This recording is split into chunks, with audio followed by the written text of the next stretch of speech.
শ্রেষ্ঠ হয় মানুষ ফেরেশতাকে ছাড়িয়ে যায়, আর মানুষ যদি নিকৃষ্ট হয় তাহলে সে পশুত্বকেও হার মানায়। দলিল কি? দলিল হচ্ছে মেরাজ রজনীতে সাইয়েদনা জিবরাইল সিদরাতুল মুনতাহা পর্যন্ত গেলেন, ওইখান থেকে দুইটা ঝর্ণা বা নদী নেমে গেল। বিষ্ণু বললেন, জিবরাইল এই নদী দুইটা কোন নদী? সাইয়েদনা জিবরাইল বললেন, এই দুইটা নদী সিদরাতুল মুনতাহা থেকে পৃথিবীর দিকে নেমে গিয়েছে। আর একটা হচ্ছে ইরাকের ফোরাত নদী, আর একটা হচ্ছে মিশরের নীল নদী। এরপরে সাইয়েদনা জিবরাইল বললেন, ইয়া রাসূলুল্লাহ, ইয়া হাবিবাল্লাহ, এই জায়গার নাম হলো সিদরাতুল মুনতাহা, এখানে একটা বড়ই গাছ আছে, এটা হলো আমার লাস্ট ডেস্টিনেশন, বর্ডার এরিয়া। এই বর্ডার এরিয়ার উপরে যাওয়ার ক্ষমতা আমার নেই। 1 ইঞ্চি উপরে গেলে আমার পাখাগুলোরে জ্বালিয়ে সারখার করে দিবে কে? সৃষ্টির শুরু থেকে আজ পর্যন্ত যত নবীর কাছে আমি ওহী নিয়ে দুনিয়ার বুকে নাজিল হয়েছি গো নবী, এই সিদরাতুল মুনতাহায় কান লাগিয়ে আল্লাহর কথা শুনেছি। আজ পর্যন্ত আমিও আল্লাহরে দেখি নাই।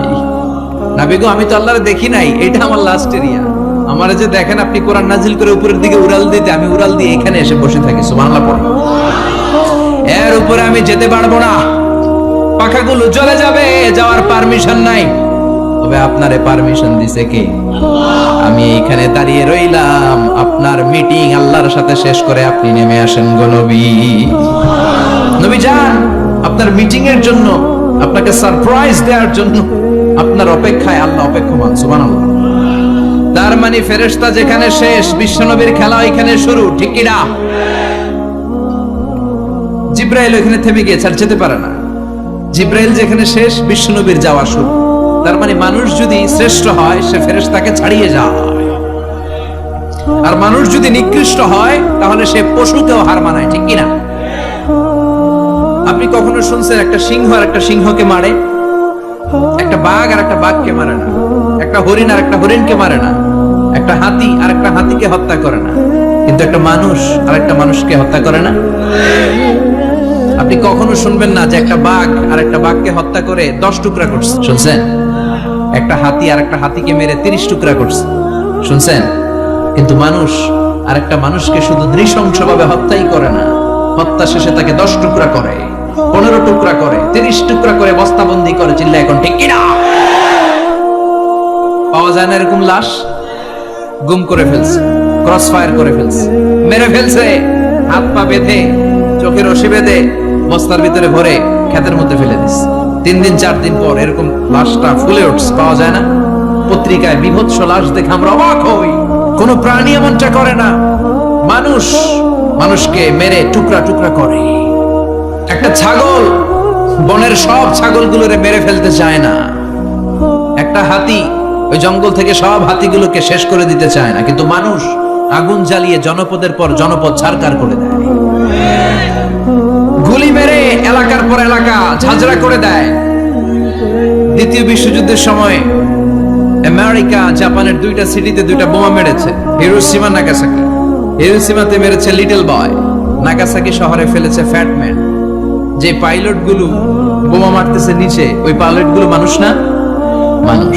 আর যাদেরকে মারার জন্য মারতেছে তারাও কি মানুষ? মানুষ এতটাই নিকৃষ্ট হতে পারে, সে তার জনপদের সবাইকে ছারখার করে দেয়, তার গোষ্ঠীর সবাইকে মেরে ফেলতে কুণ্ঠাবোধ করে না। চিল্লা এখন ঠিক কি না?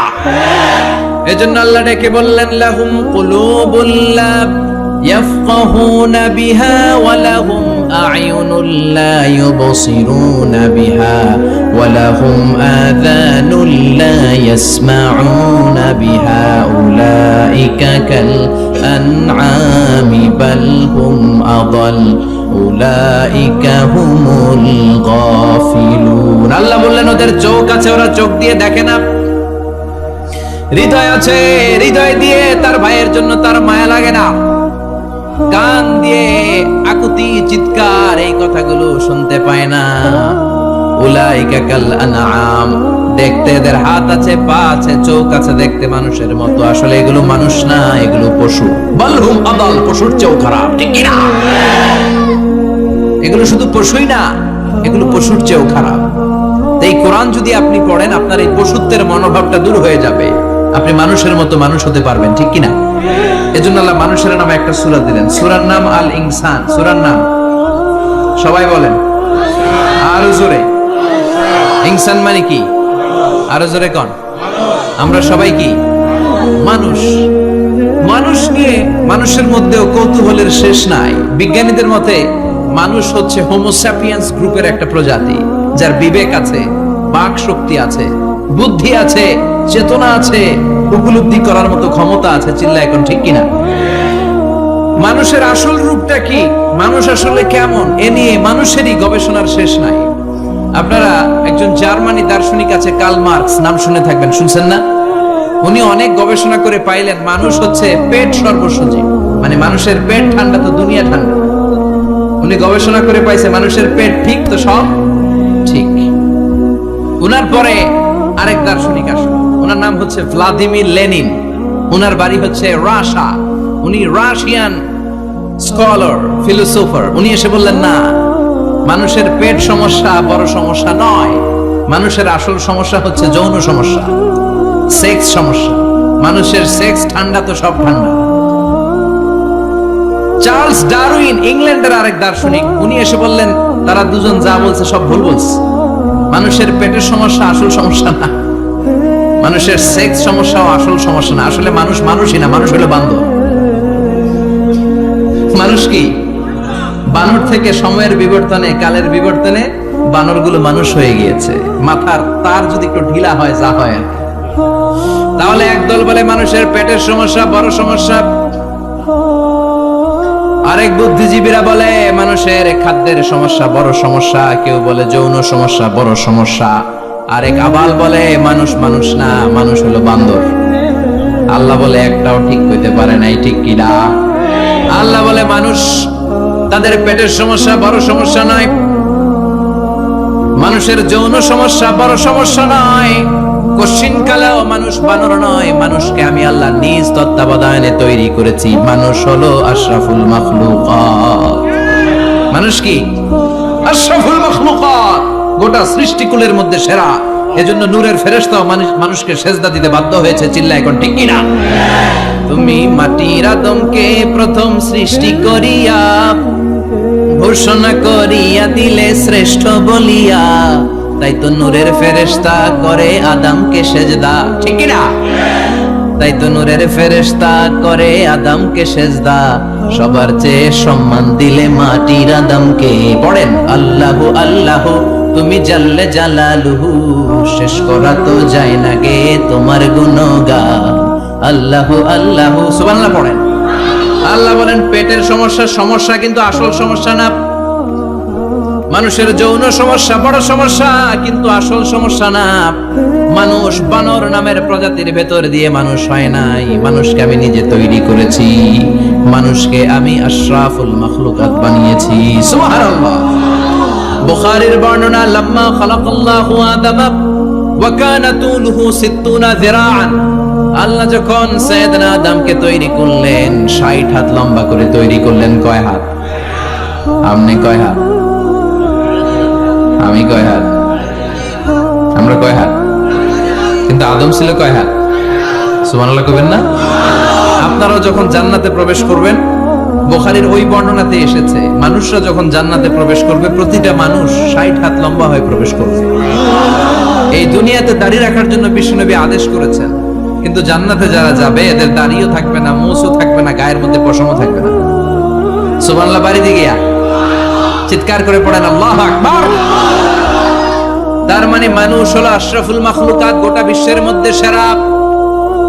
আল্লাহ বললেন আদমকে আমি নিজ হাতে তৈরি করেছি। লাম্মা খালাকাল্লাহু আদম ওয়া কানা তুলুহু 60 যিরাআন, 60 হাত লম্বা করে আদমকে বানিয়েছি। আদমকে সব সৃষ্টির মধ্যে শ্রেষ্ঠত্বের মানদণ্ডে উন্নীত করে আদমকে আমি আশরাফুল মাখলুকাত বানিয়েছি। সুবহানাল্লাহ। আমরা আশরাফুল মাখলুকাত, ভালো লাগে না শুনতে? আমরা হচ্ছি খলিফাতুল্লাহি ফিল আরদ, ইন্নী জাইলুন ফিল আরদি। আল্লাহ বলেন আমি দুনিয়াতে আমার আদেশ বাস্তবায়নের জন্য লিইজরাই আহকামিল্লাহি ওয়া তানফীযি আওয়ামিরিল্লাহ, আল্লাহর আদেশ আল্লাহর নিষেধ জমিনের বুকে পালন করার জন্য মানুষকে আমি খলিফা বানিয়েছি। কার কথা? চুরি করলে হাত কেটে দাও, কার আইন? নাকি মাননীয় প্রধানমন্ত্রী শেখ হাসিনার আইন? এই দেশের বানানো আইন। চুরি করলে হাত কাটো, কথাটা কার? السارق والسارقة فاقطعوا أيديهما جزاء بما كسبا نكالا من الله والله عزيز حكيم. If anyone steal something very precious from the society, the government should cut down his right hand. দামি কিছু চুরি করলে এটা সাক্ষীর দ্বারা সাব্যস্ত হলে গভর্নমেন্টের উচিত তার ডান হাতটা এক কোপ মেরে কেটে দেয়া। কার কথা? বানু মাখজুমিয়া গোত্রের এক মেয়ে মদিনাতে চুরিতে ধরা পড়ল। অনেক বড় ফ্যামিলি, ডিগনিফাইড শিল্পপতির মেয়ে। সাহাবারা বলল, এই মেয়ের হাত যদি বিশ্বনবী মদিনায় কেটে দেয়, মদিনাতে তো মারামারি লেগে যাবে। কে বলবে বিশ্বনবীর কাছে যে সুপারিশ করার ক্ষমতা কারো নাই? বিশ্বনবীর পালক পুত্র ওসামা বিন যায়েদ, যায়েদ ইবনে হারেসা, তার ছেলে ওসামা পালক পুত্রের ছেলে, তাকে বিশ্বনবী বড্ড ভালোবাসতো। তার উপাধি হলো হুব্বু রাসূলিল্লাহ, বিশ্বনবীর ভালোবাসা। সবাই বলল, ওসামা আমরা যে বলতে পারবো না, তুই যে নবীর সুপারিশ কর। ও নবী, যদিও চুরি করেছে মেয়েটা, সাব্যস্ত হয়েছে, কিন্তু আপনি মাফ করে দেন, হাত কেটে দিয়েন না। ওসামা যে বলে, নবী হাত কেটে দিয়েন না। বিশ্বনবীর চেহারাটা আগুনের গোলার মতো লাল হয়ে গেল। বিশ্বনবী বললেন, ওসামা এটা আল্লাহর আইন, সুপারিশ করার সাহস তোর বুকের ভিতরে দিল কে? কে দিয়েছে স্পর্ধা? লাউ আন্না ফাতিমা বিনতে মুহাম্মদ সারাকাত লাকাতা মুহাম্মাদুন ইয়াদাহা। এই মেয়ে তো দূরের কথা, আমার কলিজার টুকরা, নয়নের পুটুলি, জান্নাতি নারীদের সর্দারণী আমার মেয়ে ফাতেমাও যদি চুরিতে ধরা পড়ে, আমি তলোয়ারটা বের করে ফাতেমার হাত কেটে দিতে এক সেকেন্ডও দেরি করব না। কারণ আইনটা কার? চিল্লায় বলেন কার? এজন্য বাংলাদেশে চুরি চামারি আসার নাই, হাজার হাজার কোটি টাকা উধাও হয়ে যায়। আমাদের মাননীয় প্রধানমন্ত্রী যদি এই নিয়ম করে দেয়, যারাই চুরি করবে হাত কেটে দেয়া হবে। বাইতুল মুকাররমের স্কয়ারের সামনে হাত কেটে দেয়া হবে। আর প্রতিটা চ্যানেল লাইভ ব্রডকাস্ট করবে, এটা সরাসরি সম্প্রচার, আমরা সবাই দেখবো কেমনে চোরদের হাত কাটে। এই নিয়ম যদি আমাদের মাননীয় প্রধানমন্ত্রী করে দেয়, দেশে আর চোর খুঁজে পাওয়া যাবে? কথা কন। তবে এই চোর লাউ চোর, ডাইল চোর, মুরগি চোর না, যারা হাজার কোটি টাকা মেরে দেয়। এক সিগনেচারে দেশের 10,000 কোটি টাকা নাই, চিল্লায় বলো ঠিক কিনা? এই চোরদের বিচার যদি করা যেত, তাহলে এই দেশে আর দুর্নীতি থাকতো? দুর্নীতি দমন কমিশনের দরকার হতো? মন্ত্রীদের রাতের ঘুম হারাম হতো? এটা মদিনার সমাজ হয়ে যেত, শান্তির বাংলাদেশ হয়ে যেত, ঠিক কিনা? এজন্য আল্লাহ বললেন, গোলাম এই জমিনের ভেতরে চুরি করলে হাত কেটে দিবা, জিনা ব্যভিচার করলে ডেথ পেনাল্টি, ক্যাপিটাল পানিশমেন্ট, মৃত্যুদণ্ড, সর্বোচ্চ শাস্তি, ঠিক কিনা? এজন্য ইসলাম দিয়ে যদি আইন কায়েম করা হয়, 24 ঘন্টার আলটিমেটামে সব বিচার হয়ে যাবে, যেরকম, ঠিক কিনা? ইসলাম বলে চোরের হাত কেটে দাও, জিনা ব্যভিচার করলে ডেথ পেনাল্টি। সৌদি আরবে হেড অফ করে, গলা কেটে ফেলে। বাংলাদেশেও যদি এটা করা যেত, খবর হয়ে যেত, আর কোন ধর্ষক বাংলার জমিনে জন্মাতো না, চিল্লায় বলো ঠিক কিনা? আল্লাহ বলেন, আমি মানুষকে খলিফা বানিয়েছি আমার এই হুকুম আহকামগুলো বাস্তবায়নের জন্য। সব সৃষ্টিকুলের মধ্য থেকে মানুষকে আমি বানিয়েছি আশরাফুল মাখলুকাত। আবার মানুষকে বানিয়েছি আমি আমার খলিফা। আবার মানুষের চেহারাটা আমি আল্লাহ সব চাইতে সুন্দর করে তৈরি করেছি। সুবহানাল্লাহ। লাকাদ খালাকনাল ইনসানা ফি আহসানি তাকওয়িম। আমি মানুষের চেহারাটা সব চাইতে চমৎকার অবয়ব দিয়ে তৈরি করেছি রে গোলাম। সুবহানাল্লাহ। পৃথিবীতে যত প্রাণী আছে, সব সৃষ্টির মধ্য থেকে আমাদের সৃষ্টিটা সুন্দর না? আপনি হিউম্যান অ্যানাটমি নিয়ে যদি গবেষণা করেন, কেমনি আল্লাহ আমাদের এখানে হার্ট দিলেন, লাঞ্চ দিলেন, হ্যাঁ, তারপরে 206টা হাড্ডি দিলেন। হাড্ডিগুলো আবার ব্যান্ড করা যায়, দেখছেন? বাঁকা করা যায় না? এটা বাঁকা করা যায়। বাঁকা না করলে আপনি খাইতে পারতেন? ক্রিকেট যারা খেলো, পেস বল করতে পারতা? স্পিন বল, হ্যাঁ, অফিস স্পিন, লেগে স্পিন, কয় হুজুরও জানে কেমনে দিই, তোর থেকে শিখছি বেটা।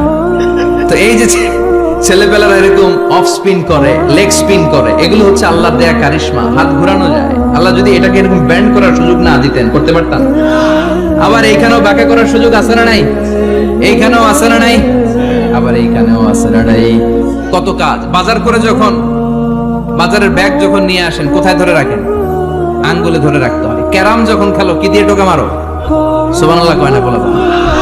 আহা, কত খেলার সিস্টেম আল্লাহ দিলেন। আবার ক্রিকেটের মধ্যে 2 আঙ্গুল তুললে কি ওই যে সব মুখস্থ, আবার 1 আঙ্গুল তুললে কি দেখছেন ঘটনা, আউট। কত কাজ এই আঙ্গুল দিয়ে, এই আঙ্গুলগুলোর বাঁকা করার, বেন্ড করার ক্ষমতা আমাদেরকে দিয়েছে কে? এজন্য আল্লাহ বললেন লাকাদ খালাকনাল ইনসানা ফি আহসানি তাকওয়িম, আমি মানুষের চেহারাটা সব চাইতে সুন্দর করে তৈরি করেছি। মানুষ সুন্দর, আমাদের চোখ সুন্দর না মিয়া? আমাদের চোখ যদি সুন্দর হতো তাইলে আমরা বুঝতাম মানুষগুলো কত সুন্দর। আমরা মনে করি ধলা হইলেই সুন্দর, কয় ধলা ধলা এটা সুন্দর, টাকা এগুলো টাকা। একটা মানুষের চেহারা স্কিন যদি কালো হয় এর মধ্যে একটা সৌন্দর্য আছে না নাই? একটা মেয়ের স্কিন যদি কালো হয় তারপরে চেহারায় সৌন্দর্য আছে না নাই? কয় না হুজুর আমার বউ সুন্দর না, কালা কালা। আছে না নাই? তুই ডাকাত, তুই কি? একজন মানুষের চেহারা যেরকমই হয় আপনি খেয়াল করে দেখবেন তারপরে তার অবয়বের মধ্যে একটা এক্সট্রা অর্ডিনারিটি আছে, কারোর সাথে কারোটা মিলে না। সুবহানাল্লাহ পড়েন। এজন্য প্রতিদিন স্ত্রীরে বলবেন, স্ত্রী তুমি সুন্দরী, তুমি অনন্যা, তোমার চাইতে সুন্দরী গোটা বিশ্বে কেউ নাই। কইবেন না? মুরব্বীরা কয় না, কইতাম না, আগে কইয়া ফেলেছি। এগুলো বলবেন, এগুলো বললে স্বামী স্ত্রীর মধ্যে ভালোবাসা বাড়াই দিবে কে? আমি প্রায় এগুলো বলি, উৎসাহিত করি যে স্বামী স্ত্রীর মধ্যে যে ভালোবাসাটা এটা পবিত্র, এটা জান্নাতি। এই ভালোবাসা জান্নাতে শুরু হয়েছিল সাইয়েদনা আদম আর হাওয়ার মধ্য দিয়ে। চিল্লা এখন ঠিক কিনা? স্বামী স্ত্রী দুইজনে একের হাতের সাথে আরেকজনের হাত মিলালে হাতের সগীরা গুনাহ মাফ করে কে? স্ত্রীর চেহারার দিকে নজর করে তাকালে চোখের গুনাহ মাফ করে দেয় কে? স্ত্রীর জন্য প্রতি মাসে যে খরচ দেন এই টাকাগুলো সদকা দেওয়ার সওয়াব আছে না নাই? স্ত্রীকে যে দামি দামি ভ্যানিটি ব্যাগ কিনে দেন এটা তো সওয়াব আছে না নাই? কক্সবাজারে ঘুরতে নিয়ে গেলে সওয়াব আছে না নাই? ফুল কিনে দিলে সওয়াব আছে না নাই? ভালোবাসার গান শোনাইলে সওয়াব আছে না নাই? আজকে পারবেন না শোনাইতে রাত্রেবেলা? পারবেন? পারবেন? পোলাপাইনটা কয় পারবো। তোকে তো বেটা বিয়ে হয় নাই, বিয়ার পরে শোনাইস। তো এই ভালোবাসার গানগুলো শোনালে নিজেদের মধ্যে একটা ইন্টিমেসি তৈরি হয়। বিশ্বনবী এরকম স্ত্রীর সাথে খুনসুটি করতেন, ভালোবাসা করতেন। এটা হালাল, কিন্তু এটা জায়গা মতো না করে ভাবির লগে করলে মায়ের আসরা নাই। ভালোবাসার গান জায়গা মতো শোনাতে হবে। স্ত্রীকে ভালোবাসার গান না শুনিয়ে যদি চাচাতো বোনরে শোনাও, শালিরে শোনাও, পাড়ার মেয়েদের সাথে যদি টাঙ্গি মারো, ফিল্ডিং মারো, মায়ের আসরা নাই। তার মানে জায়গা মতো করলে সব সওয়াব। সুবহানাল্লাহ পড়েন। আর বিয়েটারে সহজ করে দিবেন। আমি তো সব জায়গায় বলি বিয়েটাকে সহজ করে দেন, আমরা বিয়েটারে কঠিন করে ফেলছি। একটা ছেলে এই দেশে 16 থেকে 18 বছর বয়সে ম্যাচিউরড হয়, কিন্তু ওরে বিয়ের পিড়িতে বসায় 32 বছর বয়স। তো বাকি 32 বছর কি আঙ্গুল চুষবে? কথা কন, কি করবে? ও যে পাপ কাজ করে, ও যে পর্নোগ্রাফি দেখে, ও যে মাস্টারবেশন করে, এগুলোর পার্সেন্টেজ গুনাহ মা বাবার আমলনামায় আছে না নাই? মা বাবার এত সহজে পার পেয়ে যাবেন না। ছেলে মেয়েগুলারে সময় হলে বিয়ে দিয়ে দেন। বিয়ের চেয়ে ভালো কাজ পৃথিবীতে আছে? যেই সমাজে বিয়ের খরচ বেড়ে যায় ওই সমাজে জেনার খরচ কমে যায়।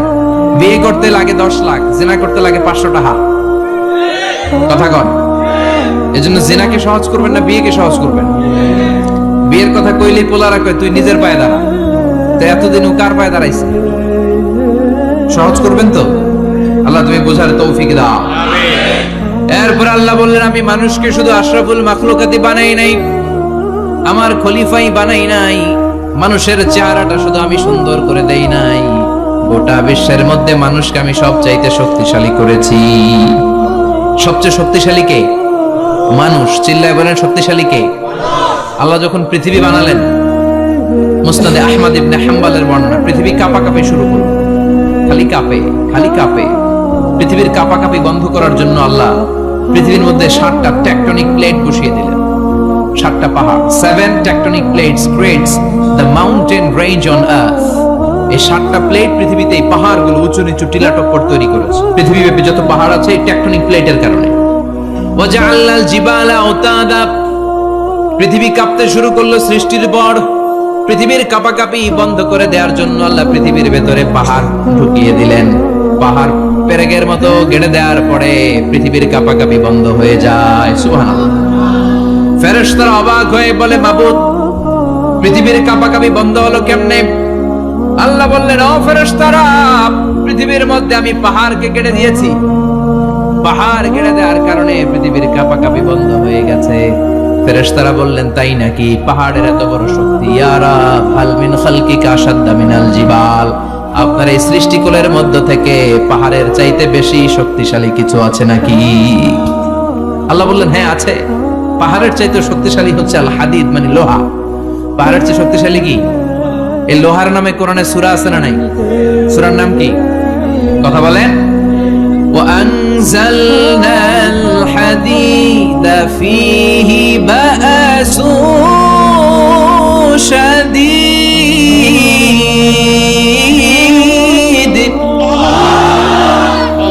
আমি আকাশ থেকে জমিনের মধ্যে হাদিদ মানে লোহা পাঠিয়েছি। লোহার মধ্যে আছে প্রচন্ড শক্তি। ওয়া মানাফিউ লিন-নাস, লোহার মধ্যে আছে মানুষের জন্য উপকার। পৃথিবীতে এমন কোন জিনিস নাই যে জায়গায় লোহা নাই, ঠিক কি না? বিমান বানাতে লোহার দরকার আছে না নাই? ঘড়ি বানাতে দরকার আছে না নাই? আংটি বানাতে দরকার আছে না নাই? গাড়ি বানাতে, বাড়ি বানাতে, সব বানাতে কি লাগে? লোহা। আল্লাহ বললেন, লোহা সবচেয়ে শক্তিশালী। এটা পাহাড়ের চেয়ে শক্তিশালী, কারণ লোহা পাহাড়ের মধ্যেও ঢুকায় দেওয়া যায়, ঠিক কি না? ফেরেশতারা বললেন, আল্লাহ, হাল মিন খালকিকা আশাদ মিনাল হাদিদ, আপনার এই সৃষ্টিকুলের মধ্যে থেকে লোহার চাইতেও কি শক্তিশালী কিছু আছে? আল্লাহ বললেন, নাআম আছে। লোহার চাইতে শক্তিশালী হলো আন্নার, মানে আগুন। আগুনের স্পর্শ পেলে লোহা গলে যায়, ঠিক কি না? আগুন জ্বালিয়ে দিলে লোহা অস্তিত্ব হারিয়ে ফেলে, লোহা গলে যায়। ফেরেশতারা বলল, আল্লাহ, হাল মিন খালকিকা আশাদ্দা মিনান নার, আপনার সৃষ্টির মধ্য থেকে আগুনের চাইতেও শক্তিশালী কিছু আছে নাকি? আল্লাহ কয়, আছে। সেটা কি? কথা কোন? মিঠা নদীর পাহানি, আল্লাহ তোমার মেহেরবানি, সুন্দর ফুল সুন্দর ফল, মিঠা নদীর পাহানি, আল্লাহ তোমার মেহেরবানি। তুমি কতই দিলে রতন, ভাই বেরাদর পুত্র স্বজন, ক্ষুধা পেলে অন্ন যোগাও, মানি চাই না মাহানি, আল্লাহ তোমার মেহেরবানি। সুন্দর ফুল সুন্দর ফল,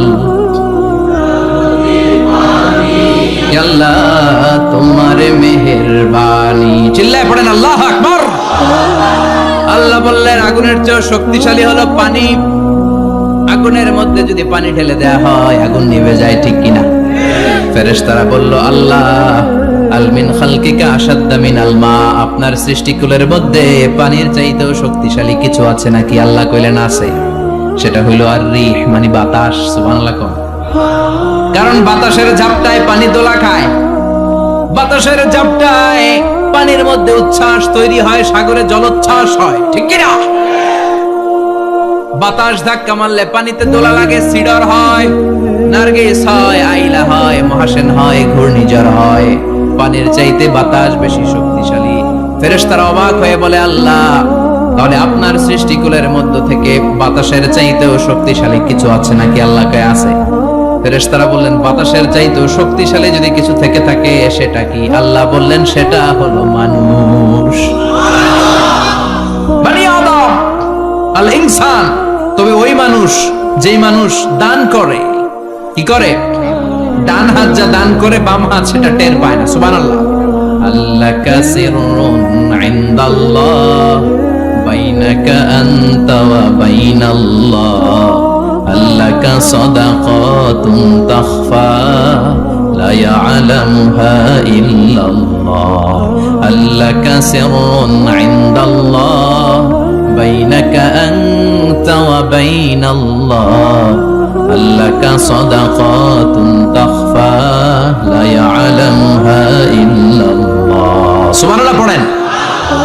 তোমার কি এমন কোন আমল আছে নাকি যে আমল আল্লাহ ছাড়া কেউ জানে না? তুমি এমন কোন গোপন দান করেছো নাকি যেই দানটা আল্লাহ ছাড়া কেউ দেখেনি, ঠিক কি না? গোপন দান আল্লাহর রাগকে কমিয়ে দেয়। তাহলে ওই মানুষ, ওই বাতাসের চাইতেও শক্তিশালী যে মানুষ ডান হাতে দান করলে বাম হাতও টের পায় না। মানুষ টের পাওয়া তো দূরের কথা, চিল্লায় পড়েন আল্লাহু আকবার। এজন্য আল্লাহ বললেন, মানুষকে আমি আশরাফুল মাখলুকাত বানালাম, মানুষকে আমি আমার খলিফা বানালাম, মানুষের চেহারাটা সুন্দর করলাম, আবার মানুষকে আমি সব চাইতে শক্তিশালী করে বানালাম। আর এই আল্লাহর কোরআন যদি ঠিক মতো পড়া যায়, মানুষের মতো মানুষ বানিয়ে আপনারা জান্নাতি বানাবে কে? তার মানে এই কোরআন পড়লে মানুষের মতো মানুষ হওয়া যায়। চিল্লায় বলেন, কি হওয়া যায়? সবাই বলেন, মানুষের মতো মানুষ হতে চান তো সবাই? সবাই চাই? আসুন দেখি মানুষের নামে সূরায় আল্লাহ কি বললেন, পড়েন। আউযু বিল্লাহি মিনাশ শাইতানির রাজীম। বিসমিল্লাহির রহমানির রহিম। হাল আতা আলাল ইনসানি হিনুম মিনাদ দাহরি লাম ইয়াকুন শাইআম মাযকুরা। আল্লাহ বললেন, মানুষের জীবনের একটা সময় ছিল যেই সময়টা উল্লেখ করার মতো মানুষ কিছুই ছিল না। সুবহানাল্লাহ। প্রত্যেক মানুষের জীবনে এমন একটা সময় ছিল যে সময়টাতে উল্লেখ করার মতো সে আসলে কিছুই ছিল না, তার অস্তিত্বই ছিল না, সে জিরো ছিল, তাকে জিরো থেকে হিরো বানিয়েছে কে? হাল আতা আলাল ইনসান, এই হাল হচ্ছে ইস্তিফহাম তাকরীরি, বিমানা কাদ আতা আলাল ইনসান, অবশ্যই অবশ্যই মানুষের জীবনে এমন একটা সময় এসেছে, লাম ইয়াকুন শাইআম মাযকুরা, উল্লেখ করার মতো সে কিছুই ছিল না। কার কথা?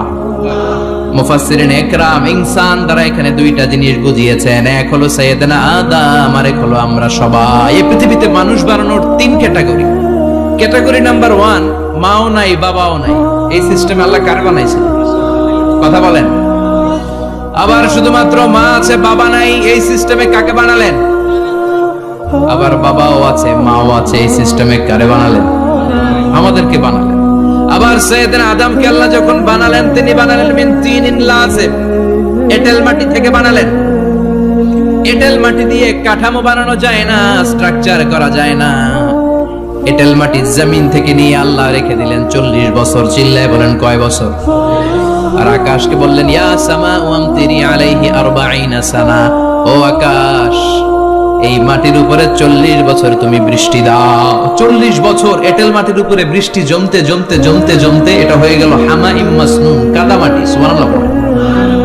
কাদামাটি থেকে গেল 40 বছর। কাদামাটি থেকে আল্লাহ সাইয়েদনা আদম আলাইহিস সালামের টাইলস বানালেন।